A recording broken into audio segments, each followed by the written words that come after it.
The ship descended through Earth's atmosphere like a blade cutting through blue silk. Princess stood at the observation window, her silver eyes watching the strange world grow larger beneath her. She had seen many planets in her 23 cycles of life, but none quite like this one. So much water, so much green. It was almost offensive how alive this world appeared. Behind her, her advisor cleared his throat. He was old, his purple skin wrinkled with age, and his 4 arms folded behind his back in the traditional posture of service. "Your Highness, we will land in approximately 10 of their minutes," he said. "I must remind you once more of the importance of this mission." Did not turn from the window. "You have reminded me 700 times since we left home. I believe I understand." "The humans are a young species," continued, ignoring her words. "They have only recently joined the galactic community. They are emotional, unpredictable, and prone to making decisions based on feelings rather than logic. You must be careful." "Careful," repeated. The word felt heavy in her mouth. She had been careful her entire life. Careful not to smile too much. Careful not to show too much emotion. Careful not to be too different from what a princess should be. It was exhausting. "The alliance between our empire and Earth is purely strategic," said.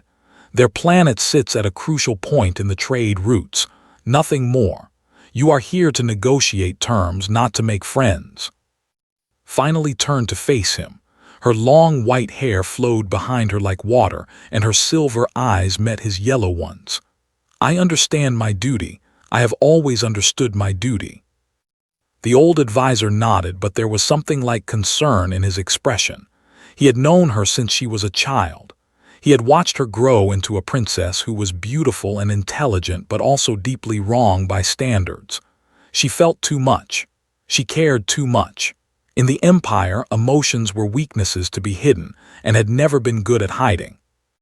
The ship touched down on a landing pad in a city called Seoul. Through the window, could see a group of humans waiting for them. They looked so strange to her eyes. Only 2 arms, soft skin in various shades of brown, hair in colors like black and brown instead of the proper white or silver. They were small compared to, and they looked fragile. But there was something else about them that made pause. They were smiling. All of them were smiling, their faces open and warm, as if they were actually happy to see her. No one smiled at diplomatic arrivals. Diplomacy was serious business, conducted with serious faces and serious words. This open display of emotion was almost shocking. "Prepare yourself, Your Highness," said. "Remember who you are." Straightened her spine and composed her face into the blank mask expected of her. The ship's doors opened, and she stepped out into Earth's strange yellow sunlight. The air hit her first. It was warm and carried countless scents that she could not name. Her senses, far sharper than human ones, picked up flowers, food, metal, and something else. Something organic and alive that seemed to fill every corner of this world. A man stepped forward from the group of humans. He was tall for his species, with black hair that fell slightly over his forehead and warm brown eyes that crinkled at the corners when he smiled. He wore a formal suit in dark blue, and he moved with an easy confidence that found interesting. "Princess," he said, and his voice was deep and pleasant. "Welcome to Earth. I am and I will be your guide and liaison during your stay with us." He bowed, but it was not the stiff, formal bow she was used to seeing. It was respectful but relaxed, as if he meant it rather than simply performing it. "Thank you," said. Her voice came out flat and formal as she had been trained. "I appreciate the welcome." Smile did not fade. If anything, it grew warmer. "We have prepared quarters for you in the diplomatic residence. I hope you will find them comfortable. If there is anything you need, anything at all, please do not hesitate to ask me." Blinked. "Anything." "Anything," confirmed. "You are our guest, Princess. Your comfort and happiness are important to us." Happiness? He had said happiness. In all her diplomatic training, in all the meetings and negotiations she had attended, No one had ever mentioned her happiness as a priority. Stepped forward, positioning himself between and the human. "We thank you for your hospitality. The princess requires rest after her long journey. Perhaps we could proceed to the residence." "Of course," said. He gestured toward a vehicle waiting nearby. "Please, this way." As they walked, noticed that adjusted his pace to match hers. He did not rush ahead or fall behind. He stayed beside her, close enough to speak with but far enough to respect her space. It was such a small thing, but she noticed it.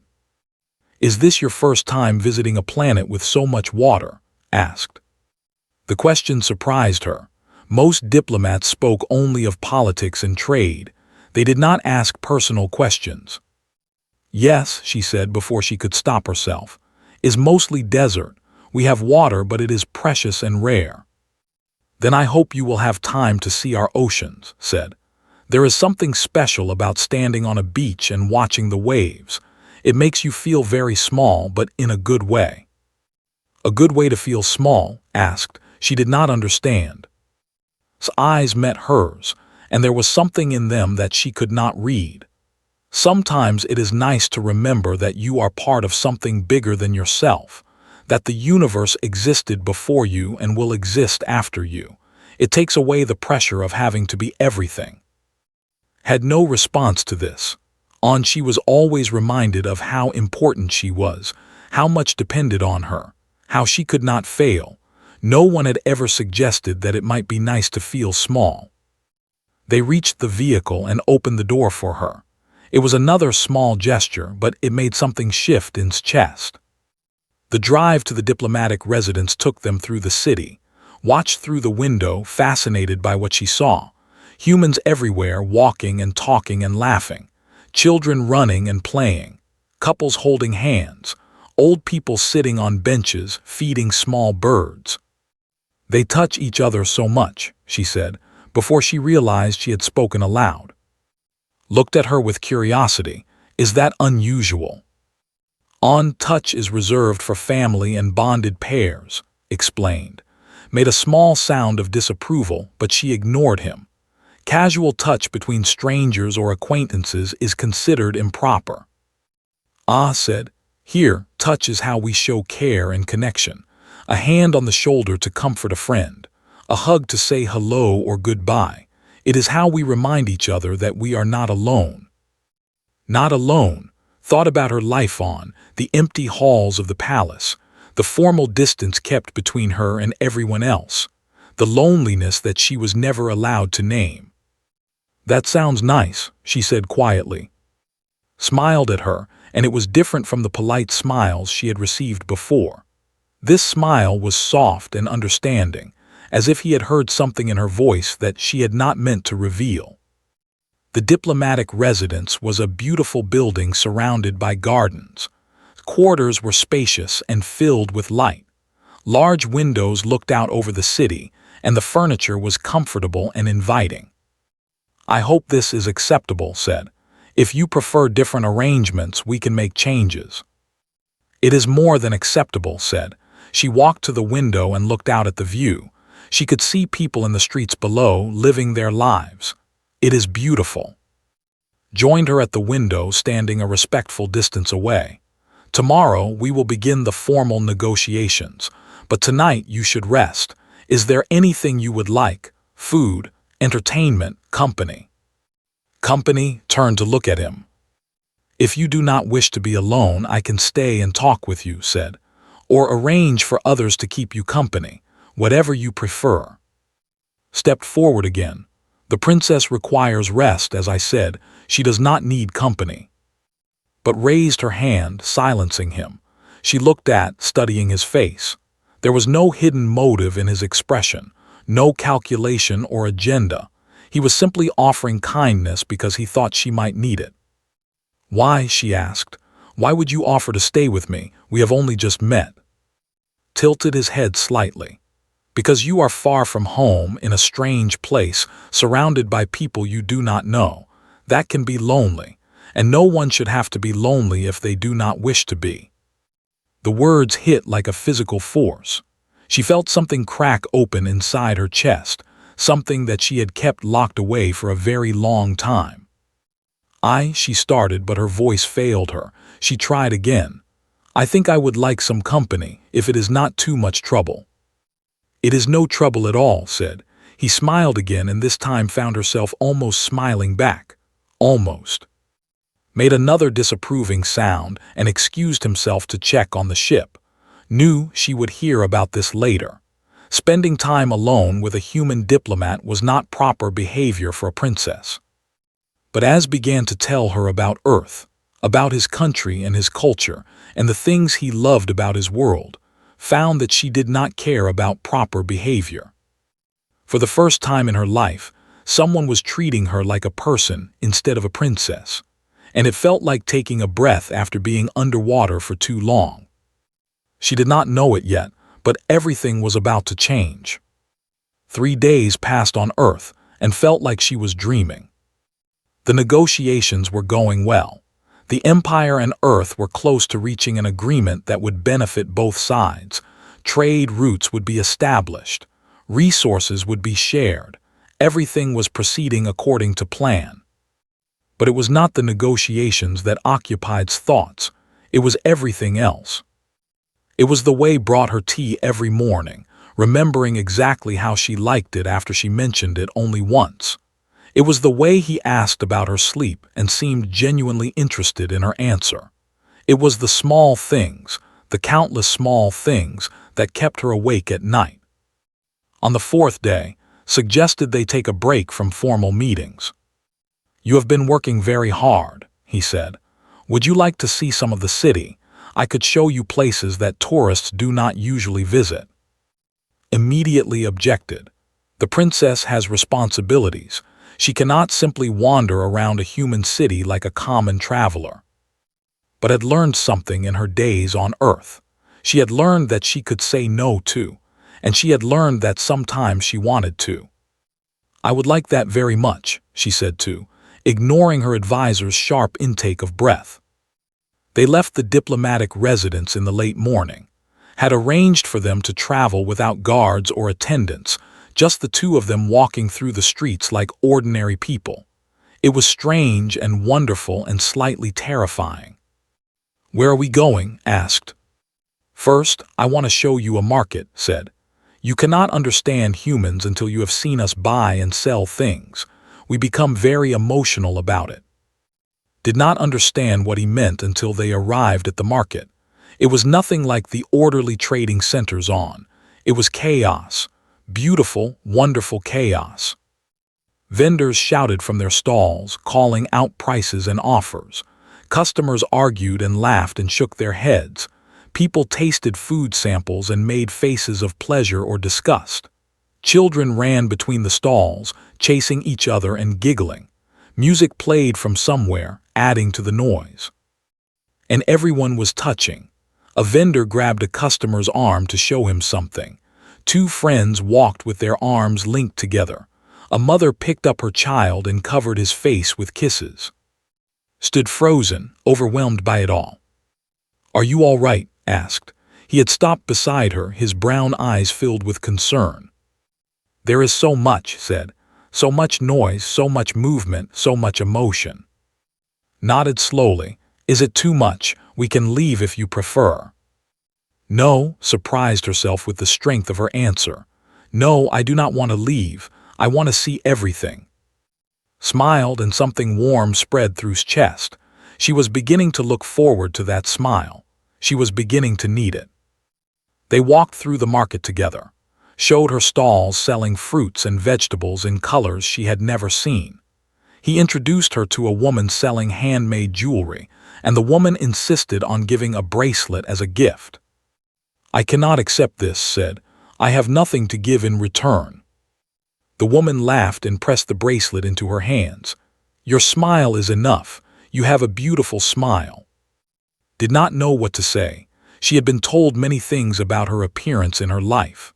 She had been told that her silver eyes were striking, that her white hair was elegant, that her tall figure was impressive. But no one had ever mentioned her smile. Princesses did not smile. Thank you, she managed to say. Her voice came out strange and thick. Helped her put on the bracelet. His fingers brushed against her wrist and felt the touch like electricity through her body. On such contact would be deeply inappropriate. It would suggest intimacy. It would suggest a bond. But did not seem to notice. He simply smiled and admired how the bracelet looked on her arm. "It suits you," he said. "The blue matches your dress." They continued walking. Bought her food to try, little samples from different stalls. Some were too sweet, some were too spicy, and some were absolutely perfect. He watched her reactions with obvious pleasure, laughing when she made faces and celebrating when she found something she liked. "You are staring at me," said after her fifth food sample. "I am sorry," said, but he did not look away. "It is just nice to see you enjoying yourself. You are usually so serious." "I am a princess. I am supposed to be serious." "Maybe," said, "but you are also a person. Persons are supposed to laugh sometimes." Thought about this. She thought about all the times she had wanted to laugh on but had held it back, all the times she had felt joy and hidden it, all the times she had been told that her emotions were weaknesses. "Emotions are considered improper," she said. "We are taught to control them from childhood. To show emotion is to show weakness." His expression became thoughtful. "That sounds very difficult." "It is simply how things are." "But do you believe it?" asked. "Do you believe that emotions are weakness?" No one had ever asked her that before. Her opinion had never mattered. She was supposed to accept the teachings of her people, not question them. "I do not know," she admitted. "I have never been allowed to find out." Was quiet for a moment. Then he reached out and gently touched her hand. Just a brief touch, his fingers against hers for only a second. "Here," he said, "you can find out. You can feel whatever you want to feel. You can laugh or cry or be angry. No one will think less of you." Felt tears prick at her eyes. Actual tears, something she had not allowed herself to feel in years. She blinked them back quickly but had already seen. He did not comment on it. He did not make her feel embarrassed. He simply walked beside her in comfortable silence until she had composed herself. They left the market and walked through a park. The trees were green and full of life, and birds sang in the branches.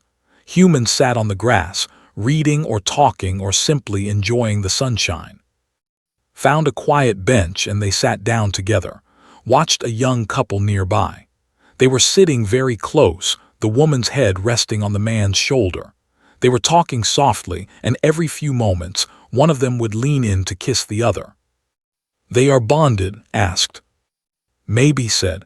"Or maybe they are just in love. On Earth, you do not have to be formally bonded to show affection." "That is very different from," said. "On my world, bonding is a serious matter. It is arranged between families for political or economic benefit. Love is not considered important." "Not considered important," repeated. He sounded shocked. "But how can you bond yourself to someone you do not love?" "It is simply what is done. My own bonding will be arranged by my father when the time is right. He will choose someone whose family brings advantage to the empire." Was quiet for a long moment. When he spoke again, his voice was strange. "And what about what you want?" "What I want does not matter." "It should matter," said. There was something fierce in his tone. "It should matter more than anything. Your life is your own. Your heart is your own. No one should be able to give them away without your consent." Looked at him. His brown eyes were intense, almost angry, but not at her. He was angry for her, on her behalf. No one had ever been angry on her behalf before. She said, and his name felt special in her mouth, "You are very strange." He laughed and the tension broke. "I have been told that before, many times actually." I did not mean it as an insult. I did not take it as one. He smiled at her, and there was warmth in his eyes that made her chest feel tight. "You are very strange too, you know. For a princess, you feel things very deeply." "It is my greatest flaw," said.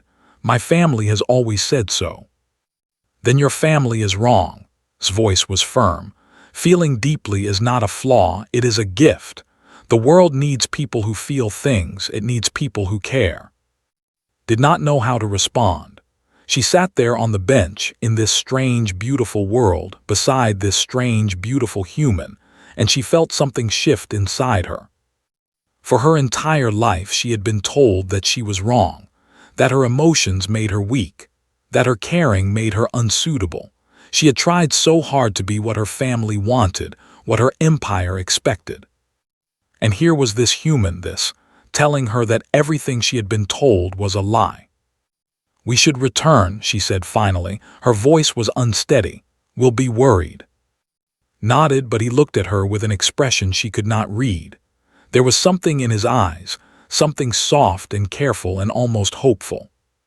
He said, and her name sounded different when he said it. It sounded precious.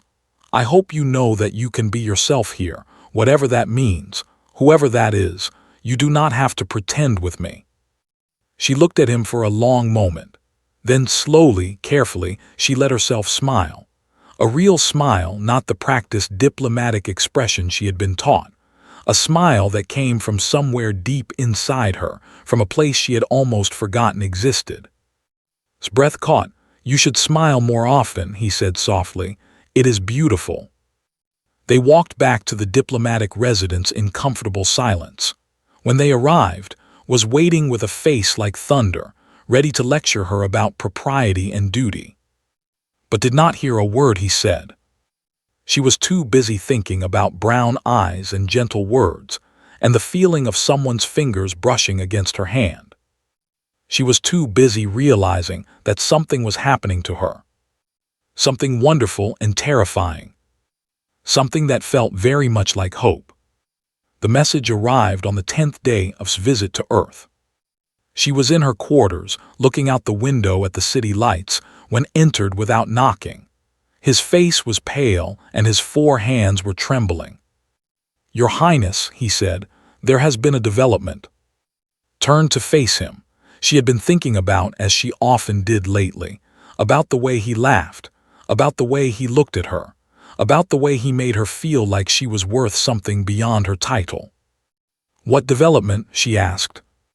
Handed her a tablet displaying a message from the Empire. As read it, she felt her blood turn cold. The message was from her father, the Emperor. He had grown impatient with the negotiations. He had decided that the alliance with Earth was taking too long to establish, and he had found a faster solution. He had arranged her bonding. Her partner would be Lord of the Northern Territories, a powerful noble whose family controlled important mineral resources. The bonding ceremony would take place in 3 weeks, was to return home immediately to prepare. "No," whispered. "Your Highness," said carefully, "this is a great honor. Lord is wealthy and influential. This bonding will strengthen the Empire significantly." "Lord is 60 cycles old," said. Her voice was shaking. "He has had 3 bonded partners already. They all died under mysterious circumstances." Rumors said, nothing proven. Because no one dares to investigate him. His hands were trembling now. She felt sick. He is cruel, everyone knows this. He enjoys causing pain. His expression flickered, and for a moment saw something like pity in his old eyes. But then it was gone, replaced by duty. "You are a princess of the Empire," he said.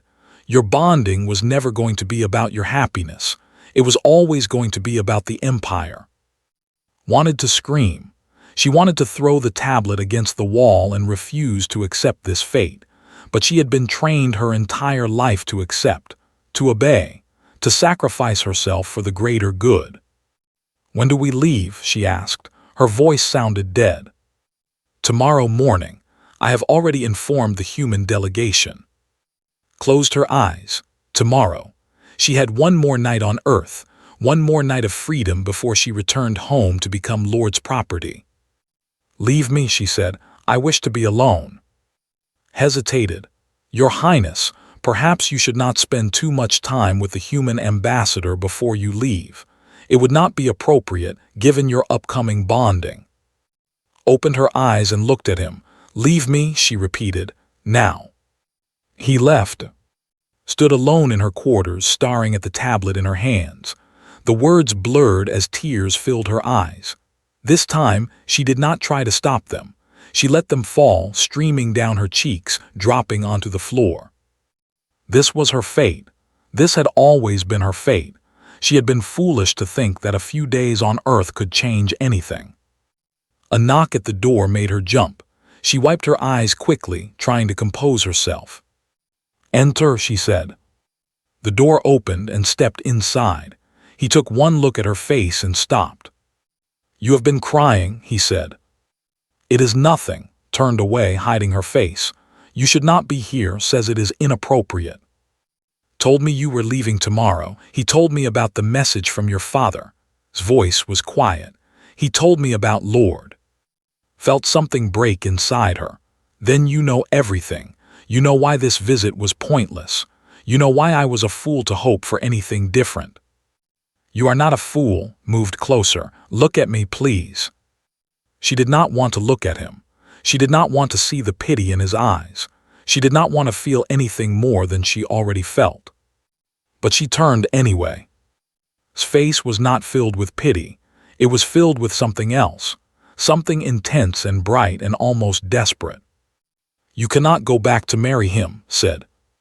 "I do not have a choice." "There is always a choice." "Not for me," shook her head. "Not for a princess. My life belongs to my empire. My father commands and I obey. That is how it has always been." Step closer still.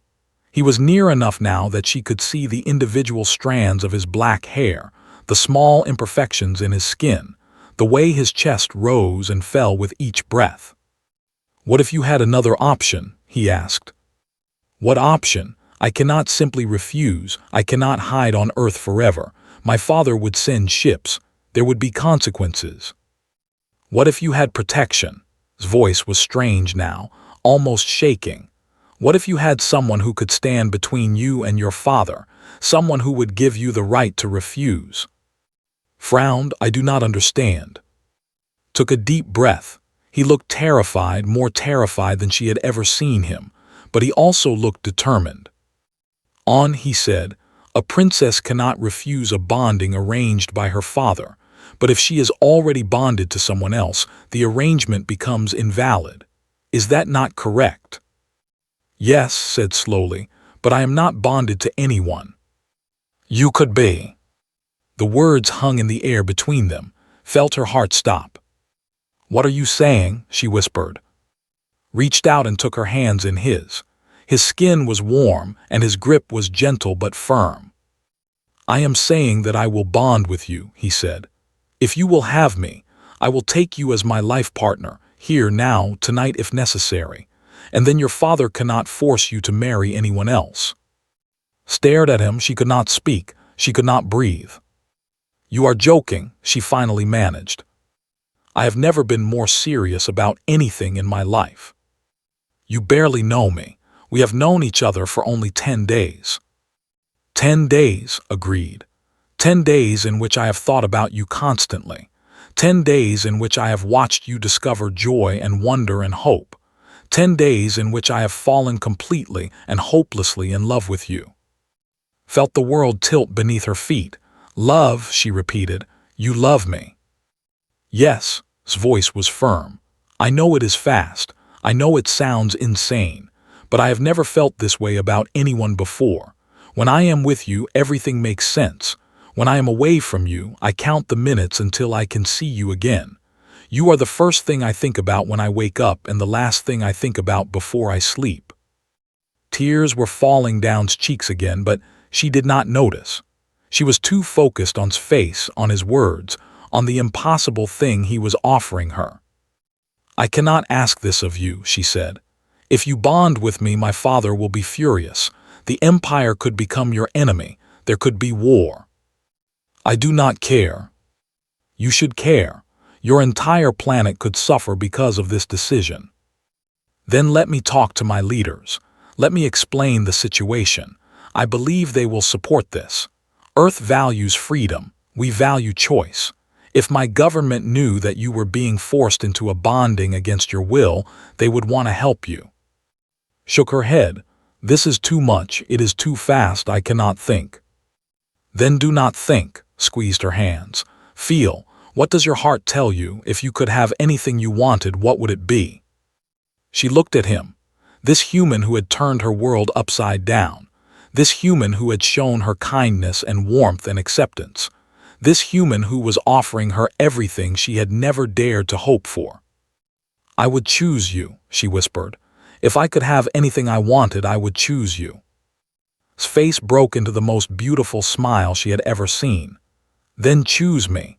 Choose yourself. Choose to be happy. For once in your life, choose what you want instead of what is expected of you. But the consequences, we will face them together. Lifted one hand and gently touched her cheek. I am not afraid of consequences. I am only afraid of losing you. I am only afraid of watching you leave tomorrow and knowing that I never told you how I feel. Leaned into his touch. His hand was warm against her skin, and she felt something unlock inside her. All the years of control, of suppression, of denying herself any real feeling, they all fell away. Yes, she said. His eyes widened. Yes. Yes, I choose you, I choose us, I choose to try. He pulled her into his arms, holding her close. She had never been held like this before. Embraces were rare and formal. This was different. This was warm and desperate and full of emotion. I will protect you, said into her hair. I promise, whatever happens, I will stand beside you. Buried her face in his chest and let herself cry. Not tears of sadness this time, tears of relief, tears of hope, tears of joy. She did not know what the future held. She did not know how her father would react or what the consequences would be.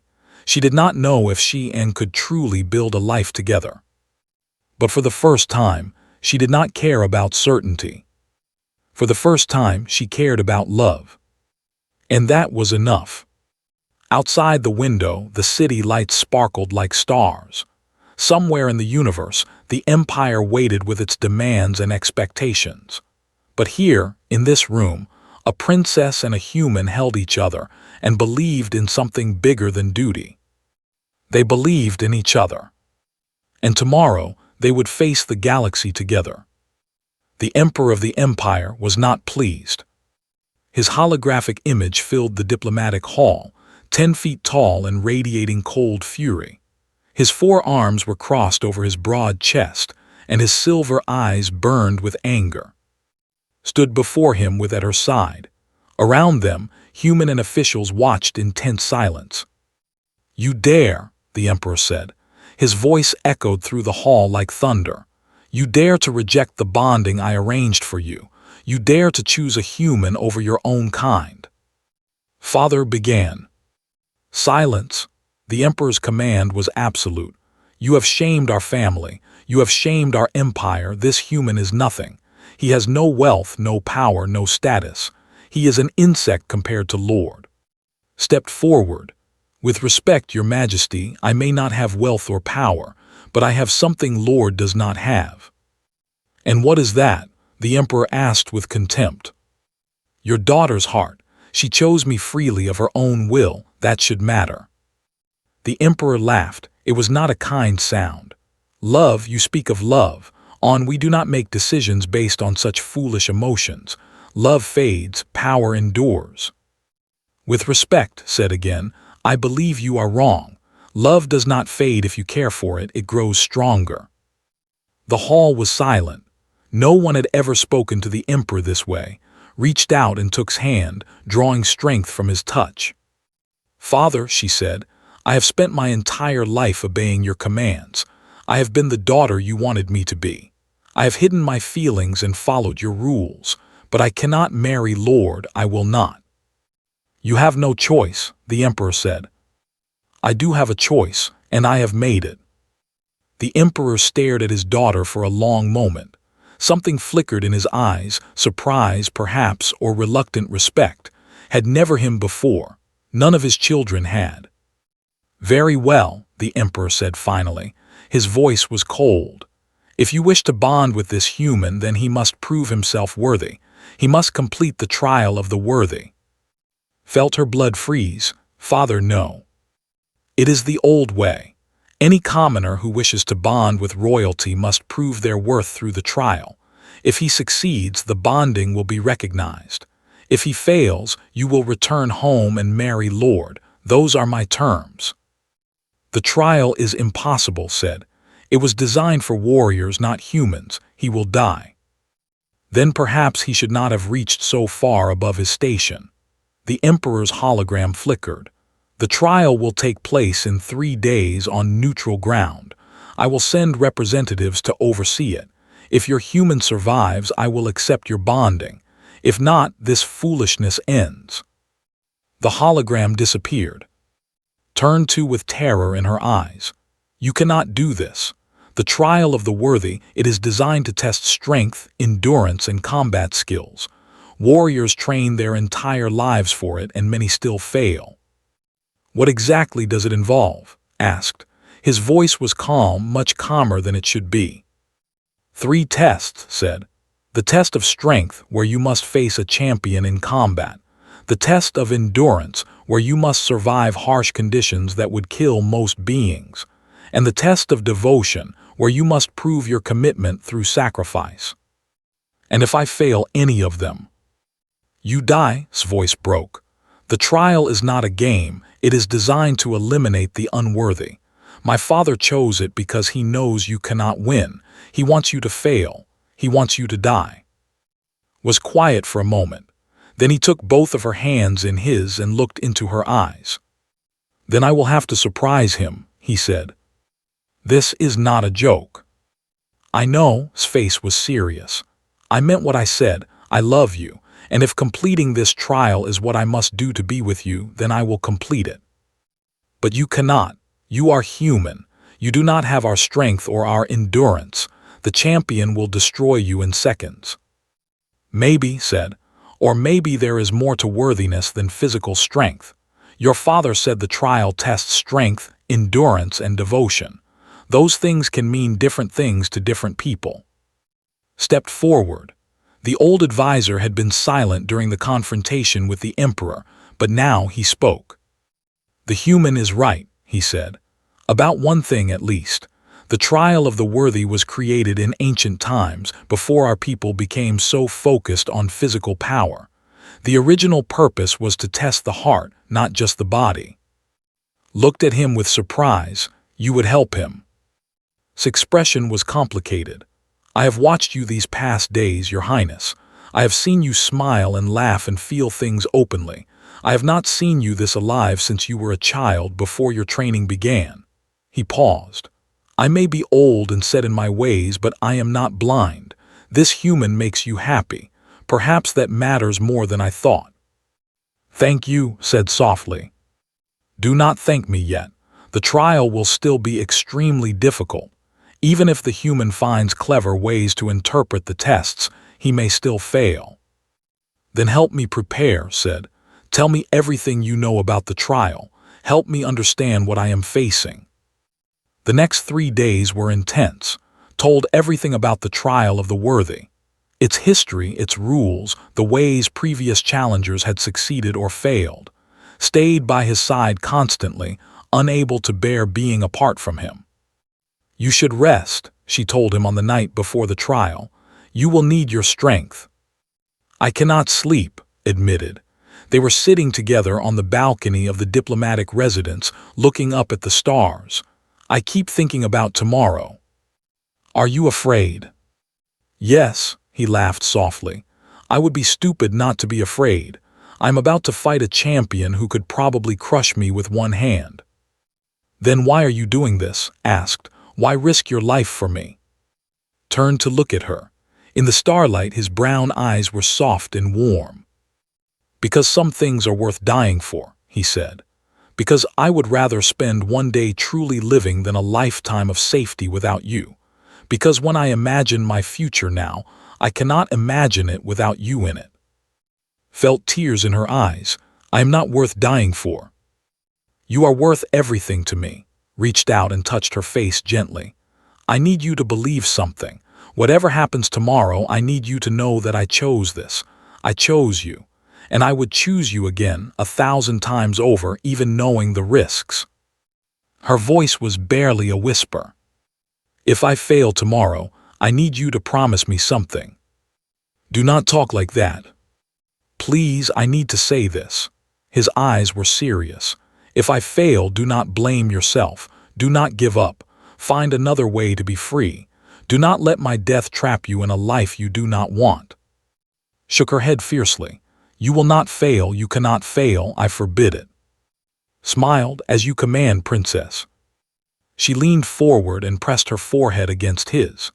They stayed like that for a long moment, breathing together, drawing strength from each other. "I love you," said. The words came out easily now, without the fear and hesitation she once felt.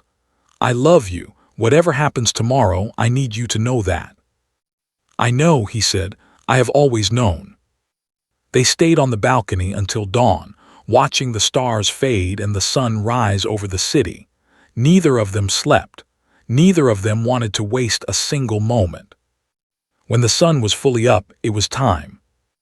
The trial would take place in a neutral location, a large arena that they had constructed overnight using their advanced technology.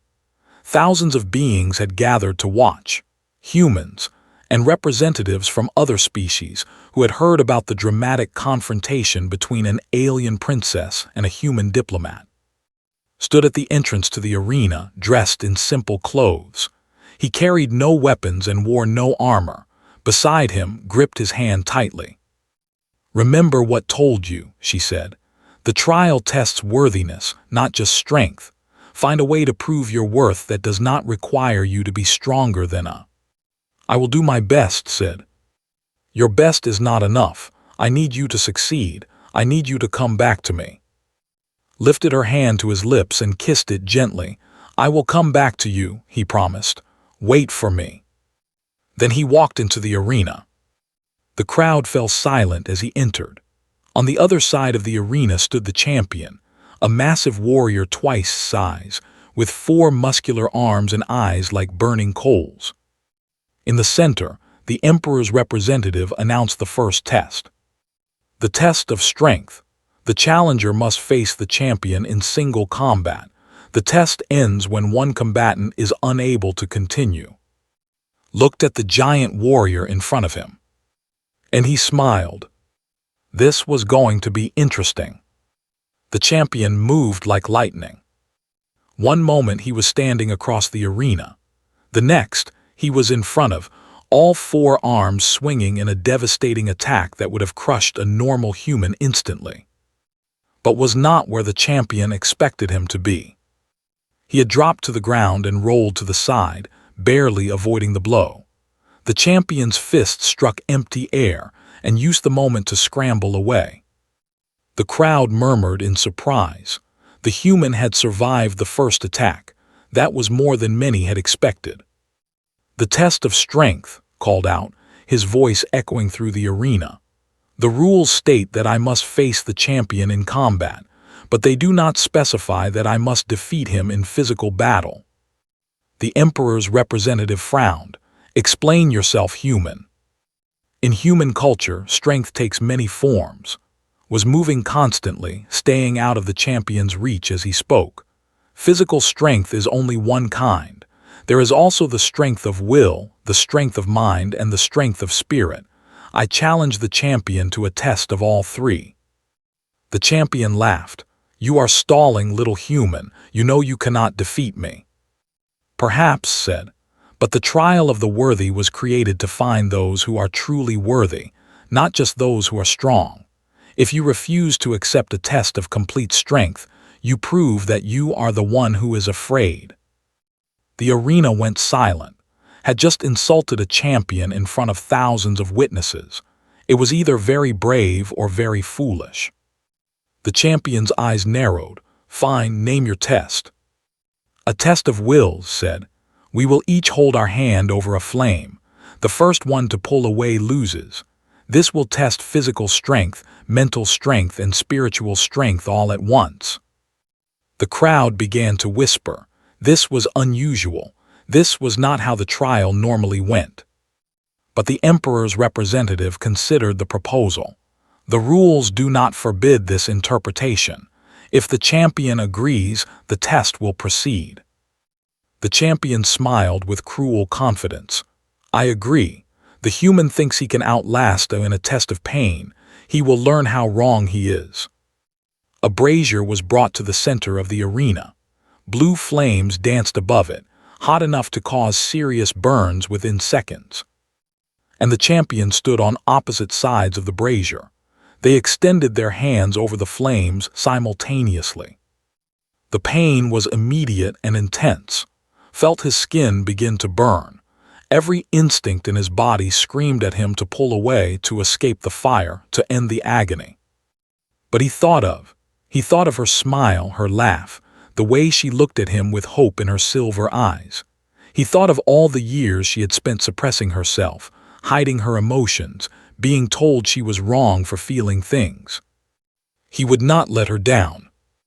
The champion's face showed no pain. We're trained from birth to ignore physical discomfort. To him, this was nothing. 1 minute passed, 2 minutes, 3. His hand was badly burned now. The pain was beyond anything he had ever experienced. Tears streamed down his face, but he did not pull away.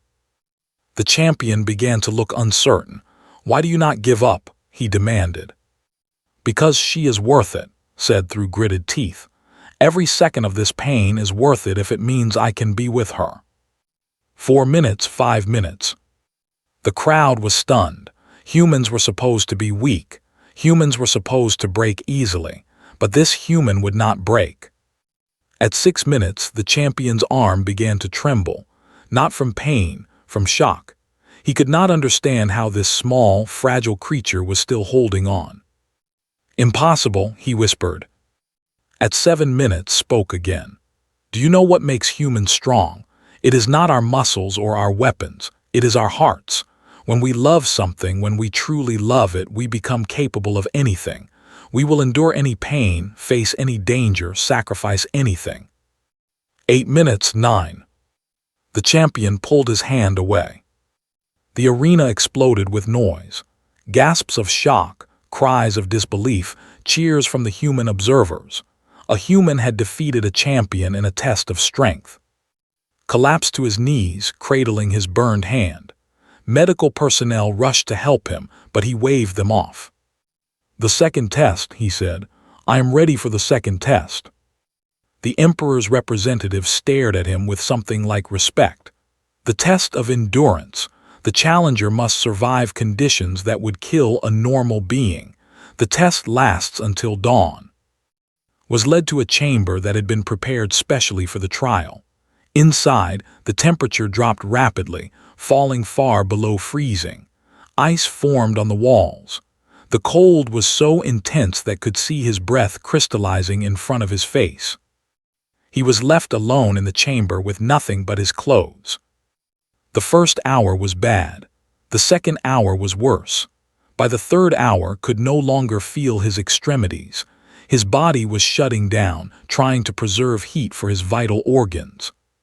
He thought of warmth. He thought of the future they could have together. He began to sing. It was an old human song, one his grandmother had taught him when he was a child. A song about hope, about perseverance, about the sunrise that always comes after the darkest night. The singing kept his mind active. It gave him something to focus on besides the cold. Hour after hour, he sang, his voice growing weaker but never stopping. Outside the chamber, watched the temperature readings with terror in her heart. No human should be able to survive this long in such conditions, but was still alive. His vital signs were weak, but they were there. He is impossible, muttered beside her. He is human, whispered. They are all impossible. When dawn came, the chamber doors opened. Stumbled out, barely conscious, blue-lipped and shivering violently. Medical teams immediately surrounded him, wrapping him in warming blankets and treating his hypothermia. But he had survived. He had passed the second test. The third test, the Emperor's representative announced. His voice was no longer contemptuous. It was careful, almost respectful. The test of devotion. The challenger must prove his commitment through sacrifice. Was still recovering from the cold when the nature of the third test was revealed. A hologram of the Emperor appeared in the arena. "Human," the Emperor said, "you have surprised me. You have shown strength and endurance beyond what I believed your species capable of. But the final test will reveal the truth of your devotion." A second hologram appeared, a contract written in script. "You claim to love my daughter," the Emperor continued. "But love is easy when it costs nothing.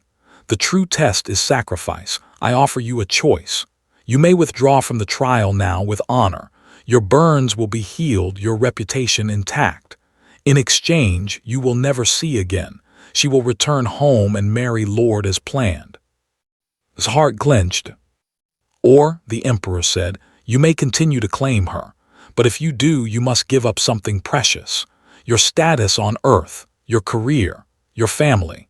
You will leave everything behind and come to where you will live as an outsider, far from everyone and everything you have ever known."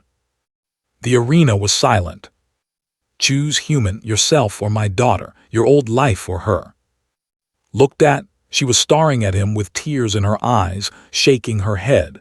She was telling him to refuse. She was telling him not to sacrifice everything for her. He smiled at her, that warm, gentle smile she had come to love. Then he turned to the Emperor. "With respect, Your Majesty, that is not a difficult choice at all."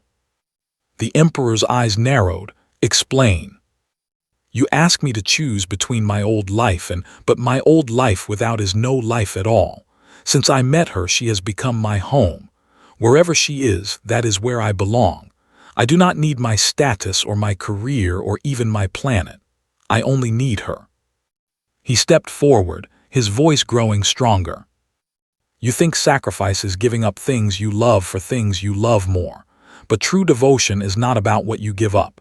It is about what you choose to hold on to. I choose. I will always choose. Not because she is a princess, not because she is beautiful, not because of any advantage she brings me. I choose her because she is kind and brave and good, and because loving her makes me a better person." He dropped to one knee, facing directly. "I have no wealth to offer you. I have no power or status or great name. All I have is my heart, and it has been yours since the moment we met. Will you accept it? Will you accept me exactly as I am?" Stepped forward. Tears were streaming down her face, but she was smiling, that beautiful, rare smile that transformed her entire being. "Yes," she said, "1,000 times yes." The crowd erupted. Humans cheered. Even some of the observers made sounds of approval. Against all odds, the human had completed the trial of the worthy. The Emperor's hologram was silent for a long moment. Then, slowly, something changed in his expression. It was small, barely noticeable, but it was there. "You have surprised me, human," he said finally. "I was wrong about you. I was wrong about many things, perhaps." He turned to his daughter. "I see now what I failed to see before. You chose well. This human, he is worthy. Not because he is strong or enduring, but because he loves you truly, without condition, without limit. That is rarer than any treasure in the galaxy." Could not believe what she was hearing. "Father." "The bonding is approved," the Emperor declared. "Of Earth will be recognized as the life partner of Princess of the Empire. Let no one challenge this union." As the announcement echoed through the arena, ran to and threw her arms around him. He caught her and held her close, breathing in the scent of her hair, feeling her heart beat against his chest. "You did it," she whispered. "You actually did it." "We did it," he corrected, "together." She pulled back to look at his face, his burned hand, his exhausted eyes, his beautiful smile. "You are really taking me as your life partner," she said, wonder in her voice. "After everything, after all the trials, you still want me." Laughed and pressed his forehead against hers. "I will always want you, every single day, for the rest of our lives." Around them, the galaxy watched in astonishment. A human had proven his worth not through strength or power, but through love. Pure, unconditional, unwavering love. It was a lesson that would echo through the stars for generations. And it began with a princess who was surprised to find that someone really wanted her. Not for her title, not for her beauty, not for political advantage. Just for her. That was the human way. And it was beautiful.